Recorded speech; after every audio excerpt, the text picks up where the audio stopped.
Hello friend, so in today's video we will solve the Leetcode daily challenge problem.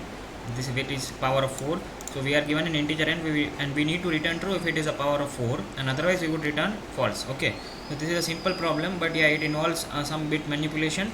So we are also given a follow-up question if we could solve it without using loops or recursion. So we would see two approaches, first using a loop and second without using loops. Okay, so how we would do that? So let's go down to note and let's observe one interesting property of the powers of 4. Okay, so these are some 4 powers of 4 which I have written. This is 4 power 1. Okay, this is 4 power 1, this is 4 power 2, this is 4 power 3, and this is 4 power 4. Okay, so let's observe one interesting property. See, I have written the binary representation of all of them, right? So what I could see, let's start from this 4 power 1. See, so we can see that the powers of 4 are occurring at a distance of 2 in each position. See, means I am getting, if I write it in a, let's number it 0, 1, 2, 3, 4, 5, 6, 7, 8. Okay, so I am writing like this, right? So first of all, first power of 2 is at position number 2, then second power of 2 is at position number 4, then third power of 2 is position number 6, and the last power is at position number 8, right? So this is an interesting property, and this is the solution which we would use to check if it number is a power of 4 or not, right? So using for loop, what we would do, we would start from the 0th position and we would iterate till the 31st position, right? Because we were given that our number is till 2 power 31. Okay, so we would go till 2 power 31 bits, and we would check that if the current bit is set in the position number I or not, right? So what I would do, see, I am given a number n which is, let's say, 16. Then I would start iterating from the 0th bit first, then second, then third, and then fourth. Okay, so I know that the second power of 2 is at this position, right? So I would see if the current bit is set in in the given number or not. If it is set, and also see, one more property is that if the number is a power of 4, okay, if a number is a power of 4, then it will have only one set bit. If number is a power of 4, let's say like this, then it will have only one set bit in its binary representation. Okay, so same is, if you are aware about the power of 2 representation, in power of 2 also we have only one set bit in the binary representation. Okay, so we need to take care of two conditions.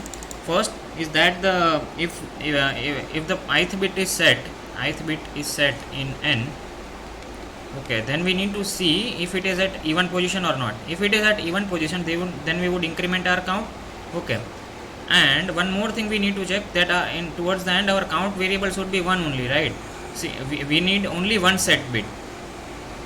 We have seen, and if you are not sure, then you can still check for other cases like 4 power 5, 4 power 6.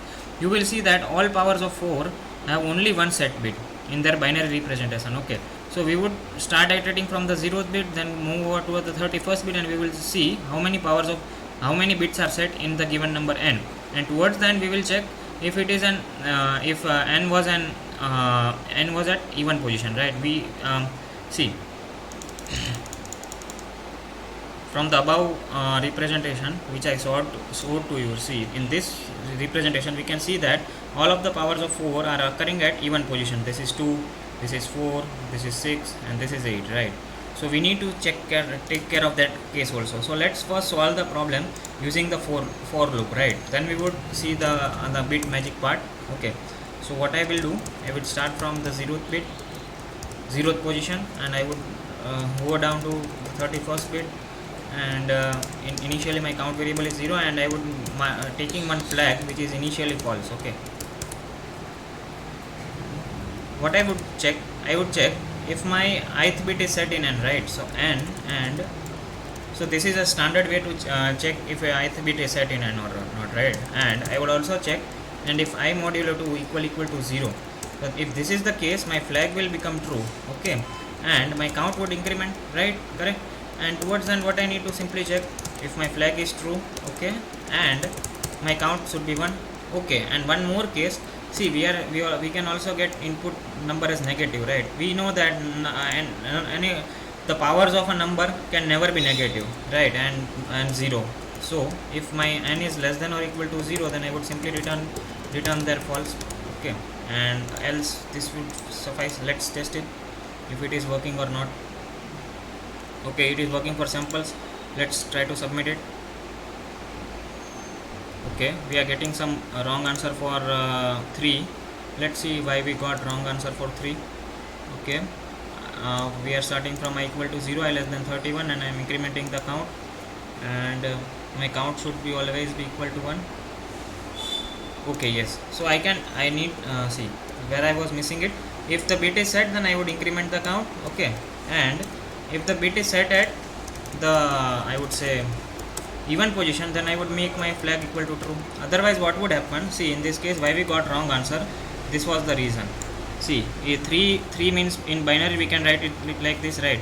So what it would do, so this is the 0th position, this is the first, and this is the second. So in the 0th position it would mark the flag equal to true, and see, since we had written AND condition, so what it would do, my count variable would increment it only to once, right? See, it will not check for this. Why? Because we had AND it initially, right? So this is the case. Now it would work. Okay, let us try to submit it again. It would work, I probably. Yes, so we got the correct answer, and the runtime is also very less, so it is a very good problem. Now let's see it how we could solve it without using this for loop. See, again the basic understanding lies down to this the representation of binary numbers only. See where I had written that. Okay, okay, so it is not very good. So let me write down again. So 16, 1 2 3 4 5 6 7 8. So this is 16, right? Okay, this is 16. What is 4? 0 0 0 0 0 0 1 0 0. Okay, so we are getting one gap. So this is 4 16, and if I write 64 also, so it would be 0 0 1 0 0 0 0 0. Okay, total 8 bits, right? So what we can observe is that we know that the bit is set at even position, right? Even position. Okay, see the first case which we need to see all powers of 4 are powers of 2. So this is a hypothesis which is very simpler to observe, and you can check for different cases and see that all powers of 4 are powers of 2. But see, for a power of 4, for a number to be power of 4, there is one more condition which we need to satisfy. What is it? See, I told you that 16 could be represented as 0 0 1 0 0 0. Okay, let's see. Okay, this is 16, right?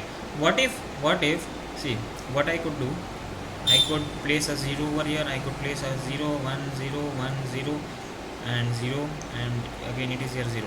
So what if I could do something like this, and then I would AND it with the number given? So what I would get?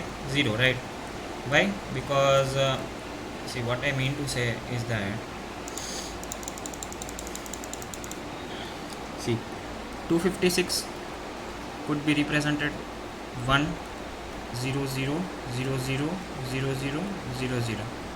64 would be represented as 0 1 0 0 1 0 0 0 0 0 0. Okay, 16 would be represented as 0 0 0 0 1 0 0 0 0. Correct? Now 4 could be represented 0 0 0 0 0 0 1 0 0. Right? So these are the powers of 4, right? Now what I am saying, that what if we check if it is a power of 2 or not? So the initial condition would be it is a power of 2, right? But also we could see that if we could AND with the let's say 10, or I would say 1 0 1 0, right? So I would do a AND with this. Okay, so this is the case. So what I would get in the result, I would always get a 0. Why? Because if a number is a power of 4, then the bit at the even position would be set in number n, but it would not set in our number. This is a temporary number, right? It would never be set in number n, so we would always get a 0. So if we get a 0 in that result, that means that the number is a power of 4. Why? So this is the case. And see, what is the number? 10. A equal to 10. Let's take it like this. Right now we need 32 bits, right? So what I could do, I can take a hexadecimal representation. So 0x a 4 times and 8, right? So this is a 32 bit number. What is this 32 bit number? Let me show you the first some bits. 1 0 1 0 1 0. So these are the first 6 bits. And if I say the 8 bits, so the 8 bits of the number are this, right? Now when I AND it with a number n, so if number n is a power of 2, right? If number n is a power of 4, then and the result would always be 0, right? Why? We saw that that at even position, the number, if the bit is set at even position, then my number is a power of 4, right? But what if I could do, I am ending it with a number which has the set bits at odd position. Why? See, this is the odd position, 0 1 2 3. So I am ending it with a number which have bits set at odd position, right? So let me write down the code for that part. So it is a very single line code. So if n is less than 0, then we would simply return false. Else what we do, check and see, for a number to be power of 2, there is a one more trick. A number is a power of 2 if n and n minus 1 is 0. I hope you are getting this. See, power of 2 3 is 8. Now let's say n is 8. What is n minus 1? Which is 7. So let me represent it in binary form. 8 is this, right? 7 is this. When I AND it, I would get always 0. So if a number is a power of 2, then this condition would surely be true.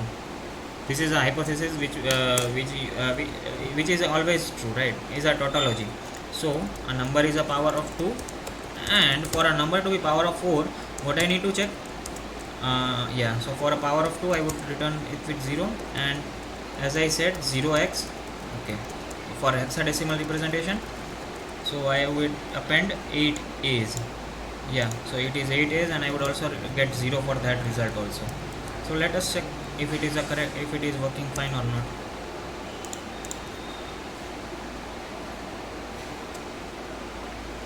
Okay, I forgot a semicolon towards the end. Yes, we are getting correct answer. Let me try to submit it. See, we are getting correct answer with 0 millisecond of runtime. So for this, you need to take pen and paper and draw down some of the cases. See, I have tried to explain it in a better way, but still, for you to get a complete understanding of how bit logic works, you need to take a pen paper and write down the binary representation of all numbers and see what is 0x a.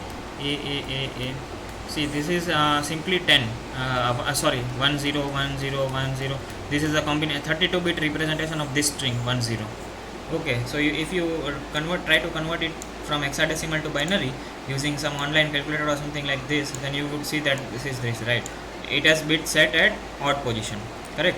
And for a number to be power of 4, we have seen that the bit is set at even position, right? So we can then AND it, and if we get the result to be 0, then we are done. Okay, I hope you have got it, and if you have not got it, then you please comment it down, your doubts. I would try to solve them, and if you are still here, then please do not forget to like and subscribe the channel. Thank you.